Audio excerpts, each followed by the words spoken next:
I'll never forget the day, October 24th, 2019. I woke up, I took the shower with the special soap that I was told to take. I dried off with a brand new towel like I was told to do from the surgeon. And I stood in front of the mirror for the last time. I looked at my breast because this was going to be the last time that I saw them together. That's the situation. I looked at my breast one last time in the mirror.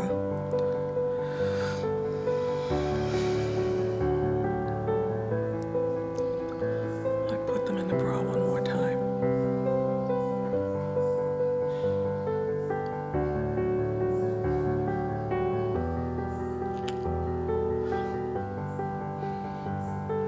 That's it. I will never have to use this bra again.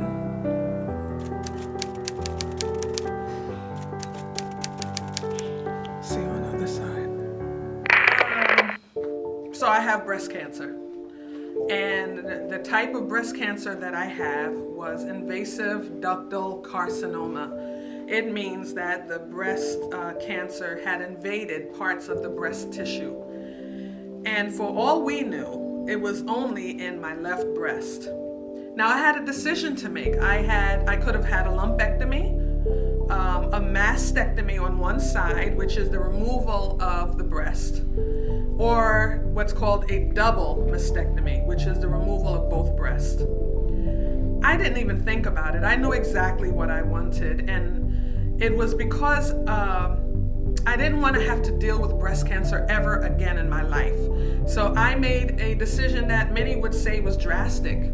And I said, I want a double mastectomy.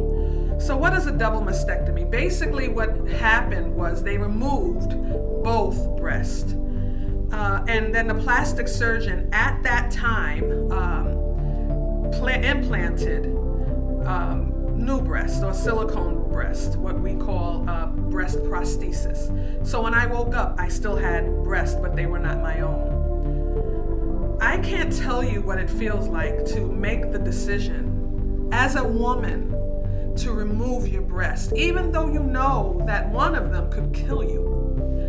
But I had to do it, and I made the decision for a double mastectomy. I did not know at that time, but it was an excellent decision because growing in the right breast, which we did not know at the time, was another cancer. And it was in an extremely early stage. So the truth is that if I had only removed one breast, a year later, I would have been dealing with the other one. After I decided that I was going to have a double mastectomy, I gathered all of my friends and family, all of the women at least, and we had what's called a mastectomy party.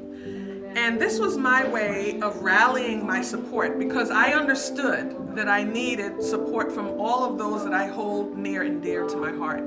I had my family and my friends, and basically what we did was celebrate womanhood. We had food, we had friendship and laughter, and we told stories. We even had a breast cake. That's right. I had a cake of brown breasts with a lingerie bra, like a lace bra on the breast. Everything edible. It was made of fondant. And I remember that some of my guests were so kind of upset because I had to cut this cake and serve it. So I was literally giving my cake a mastectomy.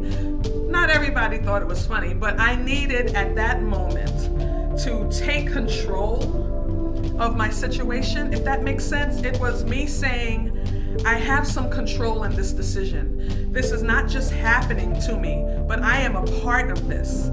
And so you see me cutting the cake, serving the cake, and it was an incredible experience. Another thing that happened during the mastectomy party, which was sort of overwhelming, is that it allowed my soon-to-be caretakers to express how they felt about my diagnosis. I didn't realize that finding out that I had breast cancer had touched them in the way that it had, and for some scared them in the way that it had. So the mastectomy party was a good way to rally support and also to give them a chance to vent how they felt in that moment. My first son, and my second son is born on Nika's birthday.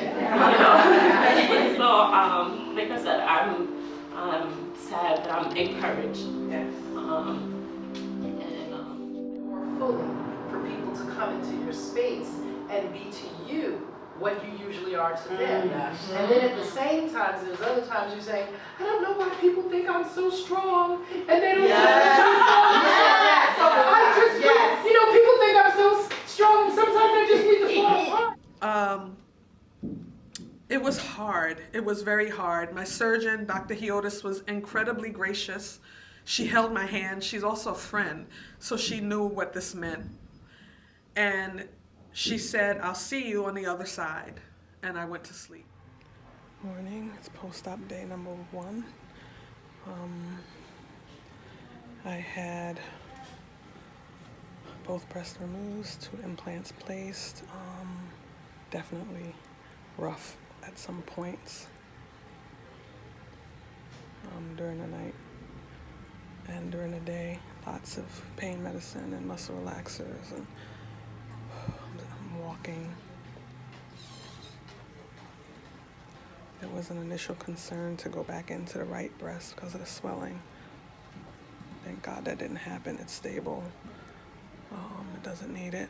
I'm going home this morning.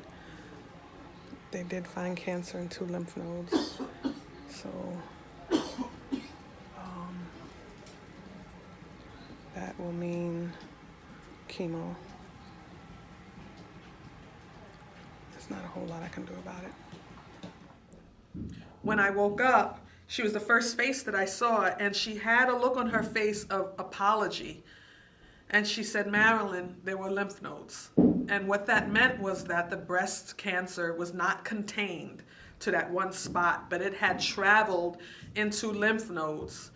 And she said, but don't worry about it. I took care of it. I got rid of a whole lot of them, and let's see what the pathology says. Let's see what the report says.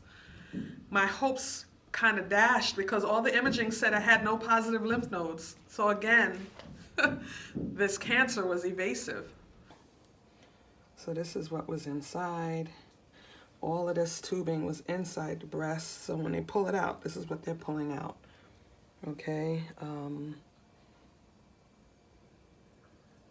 But it's okay. It did not hurt nearly as much as I thought it would this time. Again, you can do this. I did it. You can do it. Talk to you soon. And I had 4 drains. I had a drain coming out of the right and left, top and bottom, and I had to empty them about every 4 hours, and I would have them for 10 days. I can't say that I was uncomfortable. It was not uncomfortable.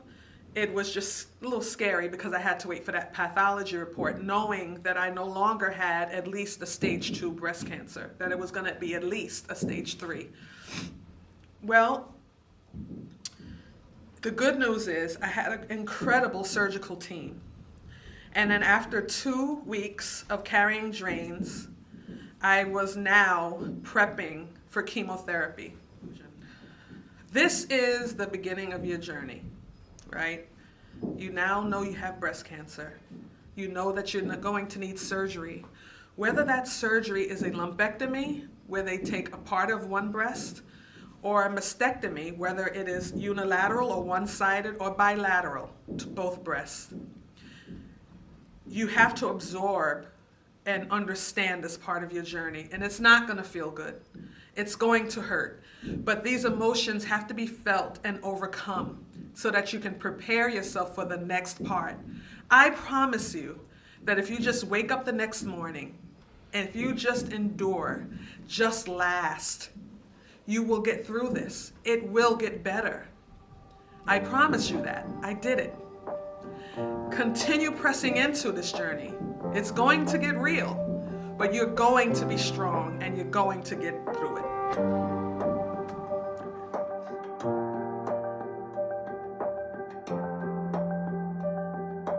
you.